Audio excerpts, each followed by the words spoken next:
News, आवाज महाराष्ट्राचा। पिंपरी चिंचवड महानगरपालिकेच्या समाज विकास विभागाच्या वतीनं आयोजित करण्यात येणाऱ्या पावणाथडी उपक्रमासाठी स्टॉल वाटपासाठी ऑफलाईन पद्धतीने अर्ज स्वीकृती सुरू करण्यात आली आहे। अर्ज स्वीकारण्याची अंतिम तारीख 18 फेब्रुवारी असून इच्छुक बचत गटांनी वेळेत अर्ज सादर करावे असे आवाहन करण्यात आलेले आहे। यंदाची पावणाथडी ही मागील वर्षांपेक्षा वेगळी आणि अधिक आकर्षक असणार आहे। या उपक्रमात कला आणि मनोरंजनाचे कार्यक्रम, पारंपरिक संगीत, जागरण, गोंधळ यासारखे सांस्कृतिक उपक्रम सादर केले जाणार आहेत। तसेच पावणाथडीमध्ये विविध खव्याचे पदार्थ, फराळाचे पदार्थ, नॉनव्हेज पद्धतीचे खाद्यपदार्थांचे स्टॉल असणार आहेत। पावणाथडी आषाढी यात्रा 25 फेब्रुवारी ते 1 मार्च या कालावधीत आयोजित करण्यात येणार आहे। या कालावधीत पिंपरी चिंचवड शहरातील महिलांच्या बचत गटांना आपली उत्पादने विक्रीसाठी संधी मिळणार आहे।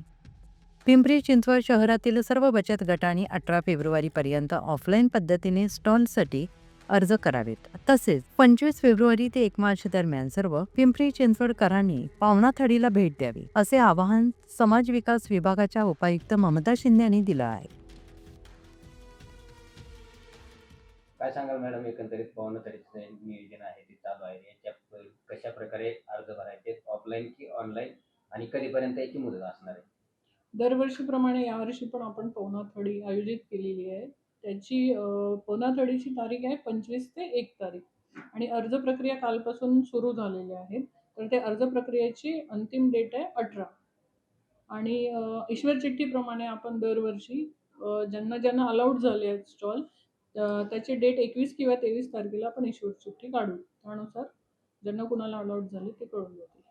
साधारणतः किती स्टॉल असणार आहे आणि लॉटरी नंतर कधी लॉटरी असणार आहे? लॉटरीची तारीख आम्ही जाहीर करू। साधारणतः 21 किंवा 23 दोन्हीपैकी एक तारीख राहील आणि आमची स्टॉलची संख्या आहे 700 ते 750च्या दरम्यान राहील आणि नेहमी पेक्षा थोडी आम्ही थीम वेगळी केलेली आहे आणि यावर्षीची पावणाथडी थोडी वेगळी राहील। ती सर्वांना आवडेल। महिलांच्या सूचनेनुसार आणि महिलांना जसं अपेक्षित आहे त्यानुसार आपण ती अरेंज केली। पिंपरी चिंचवड शहरामधील बचत गटांना आणि नागरिकांना काय आवाहन कराल? सर्वांनी याचा अनुभव घ्यावा। लहान मुलांपासून ज्येष्ठ नागरिकांपासून महिलांनी सगळ्यांनी या पावणाथडीचा आनंद घ्यावा। दरवर्षी तर चांगली होते, यावर्षी पण आपण नवीन थीम ठेवले आहेत। ते पण आपण लहान मुलांपासून तर ज्येष्ठ नागरिकांच्या आवडीचे थीम ठेवलेले आहेत आणि त्यानुसार वेन्यू पण डिझाईन केले आहे।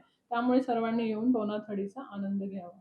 पुणे तसेच पिंपरी चिंचवड आणि महाराष्ट्रातील महत्त्वाच्या आणि ताज्या बातम्या पाहण्यासाठी महाराष्ट्र 18 न्यूज चॅनलला यूट्यूबवर सबस्क्राईब करा आणि बेल आयकॉन प्रेस करा।